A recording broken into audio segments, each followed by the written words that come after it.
వరంగల్లో కొన్ని హోటళ్లు, రెస్టారెంట్లు ఆహార తయారీలో కనీస నాణ్యతా ప్రమాణాలు పాటించకుండా ప్రజా ఆరోగ్యంతో ఆటలాడుతున్నారని అధికారులకు ఫిర్యాదులు వస్తున్నాయి. అయితే డబ్బు సంపాదనే లక్ష్యంగా కల్తీ ఆయిల్, టెస్టు కోసం కెమికల్స్ వాడటం, వారం రోజులకు పైగా నిల్వ ఉంచి మాంసంతో ఫుడ్ తయారు చేస్తున్నారని ఆరోపిస్తున్నారు నగరవాసులు. ఇక అధికారులు నామమాత్రంగా తనిఖీలు చేసి పెనాల్టీ వేసి చేతులు దులుపుకుంటున్నారనే విమర్శలు వస్తున్నాయి.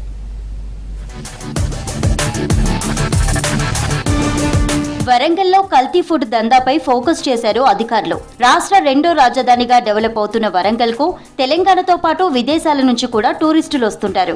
వారిని ఆకట్టుకునేలా హైటెక్ హంగులతో హోటళ్లు, రెస్టారెంట్లు, ఫాస్ట్ ఫుడ్ సెంటర్లు పుట్టగొడుగుల్లా పుట్టుకొస్తున్నాయి. ఇప్పటికే సుమారు 2200 రెస్టారెంట్లు, హోటళ్లు ఉన్నాయని చెప్తున్నారు అధికారులు. అయితే హోటళ్లలో ఆహార నాణ్యత పాటించడం లేదని ఫిర్యాదులు రావడంతో తనిఖీలు చేపట్టారు అధికారులు.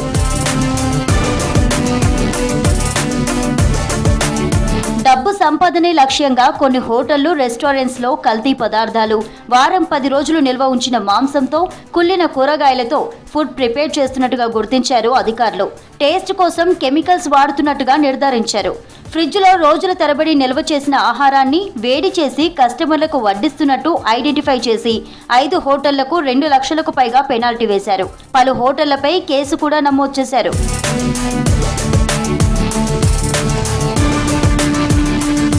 ఫాస్ట్ ఫుడ్ తినేందుకు యువత ఇంట్రెస్ట్ చూపిస్తున్నారని, దీన్ని అదునుగా చేసుకుని కల్తీ పదార్థాలతో, రసాయనాలతో ఫుడ్ తయారు చేస్తున్నారని ఆరోపిస్తున్నారు నగరవాసులు. ఫుడ్ తయారీకి ఉపయోగిస్తున్న కెమికల్స్ తో అనారోగ్యం బారిన పడుతున్నామని చెప్తున్నారు. హైదరాబాద్ తర్వాత రెండో నగరంగా ఉన్నటువంటి వరంగల్ నగరంలో పెద్ద ఎత్తున ఆహారంలో కల్తీ జరుగుతున్నది. ఫుడ్ సేఫ్టీ అధికారులు మాత్రం పర్యవేక్షణ కరువైంది. దానివల్ల వాళ్ళు ఇష్టానుసారంగా వివరిస్తున్నారు. ఇవాళ కేవలం ప్రజల యొక్క అంటే వాళ్ళకి కావాల్సిన డబ్బులే తప్పితే ప్రజల యొక్క ప్రాణాలు, ఆరోగ్యాలు మాత్రం లెక్కలేనటువంటి విధంగా వివరిస్తున్నారు. కాబట్టి ఇప్పటికైనా అధికారులు తక్షణం స్పందించి ఏదైతే నిబంధనలు పాటించినటువంటి హోటళ్లు, బిర్యానీ సెంటర్లు, ఫాస్ట్ ఫుడ్ సెంటర్లు, అదేవిధంగా స్వీట్ హౌస్లు ఏవైతున్నాయో వాటి మీద చర్యలు తీసుకోవాల్సిన అవసరం ఉందని చెప్పి డిమాండ్ చేస్తారు. కెమికల్స్ కలిపిన ఆహారం తింటే జీర్ణకోశ వ్యాధులు వచ్చే ప్రమాదం ఉందని హెచ్చరిస్తున్నారు డాక్టర్లు. పెద్ద పెద్ద రెస్టారెంట్లు, హోటళ్లలో కనీస నాణ్యతా ప్రమాణాలు పాటించడం లేదని, అపరిశుభ్ర వాతావరణంలో ఫుడ్ తయారు చేస్తున్నారని ఆవేదన వ్యక్తం చేస్తున్నారు public. Fast food centres, biryani centres అనేటివి పెద్ద ఎత్తున ఒక వ్యాపార సామ్రాజ్యంగా ఏర్పాటు చేయడం అనేది జరిగింది. కానీ దీన్ని అరికట్టే దాంట్లో అంటే శుభ్రత, అంటే ఫుడ్ ఇన్ఫెక్షన్ అవుతుంది అని చెప్పేసి అని కూడా ఈ ఫుడ్ ఇన్స్పెక్టర్గా ఉన్న ఒక అధికారులు కూడా ఒక పర్యవేక్షణ లేకపోవడం వల్ల అనేక రకాల ఇబ్బందులకు గురవుతున్నది. పారిశుద్ధ్య సమస్యలు కూడా ఎక్కువ అవుతున్నాయి. వెంటనే ఈ యొక్క ఫాస్ట్ ఫుడ్ సెంటర్ల మీద కానీ, బిర్యానీ సెంటర్ల కానీ, హోటల్స్ మీద ఖచ్చితమైన సరియైన ఒక నిబంధనతోటి జిల్లా యంత్రాంగం పనిచేయాలని చెప్పేసి అని సందర్భంగా మేము హోటళ్లను తనిఖీ చేసి నాణ్యతా ప్రమాణాలు పాటించని వాటిపై కేసు నమోదు చేశామని, పెనాల్టీలు వేశామని చెప్పారు వరంగల్ మున్సిపల్ హెల్త్ అధికారులు. కొన్ని హోటళ్లపై క్రిమినల్ కేసులు నమోదు చేసినట్టుగా తెలిపారు.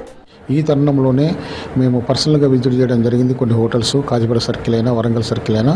సో ఆ తరుణంలో వాళ్ళు మెయింటైన్ చేయకపోవడము, నీట్నెస్ మెయింటైన్ చేయకపోవడము, ఆ లోపల లైటింగ్ లేకపోవడము, సో ఇవన్నీ కూడా వాళ్ళు వర్కర్స్ కూడా ప్రాపర్ స్టాండర్డ్ మెయింటైన్ చేయకపోవడము, ఫుడ్ కూడా స్టోర్ ఫుడ్ పెట్టడం, వీటన్నిటిని చూసి మన కార్పొరేషన్ పరిధిలో ఉన్న అన్ని హోటల్స్ కూడా దాదాపుగా కాజీపేట సర్కిల్కి సంబంధించి ఒక 5-6 హోటల్స్, వరంగల్ సంబంధించి ఒక 4-5 హోటల్స్, మొత్తం టోటల్ 10-12 హోటల్స్ మీద పెనాల్టీ వేయడం జరిగింది.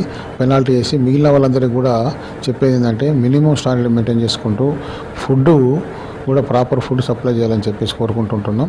ఇక ప్రజల ఆరోగ్యాన్ని దృష్టిలో పెట్టుకొని మున్సిపల్ హెల్త్ అధికారులు హోటళ్లు, ఫాస్ట్ ఫుడ్ సెంటర్లపై నిరంతరం నిఘా పెట్టాలని కోరుతున్నారు పబ్లిక్.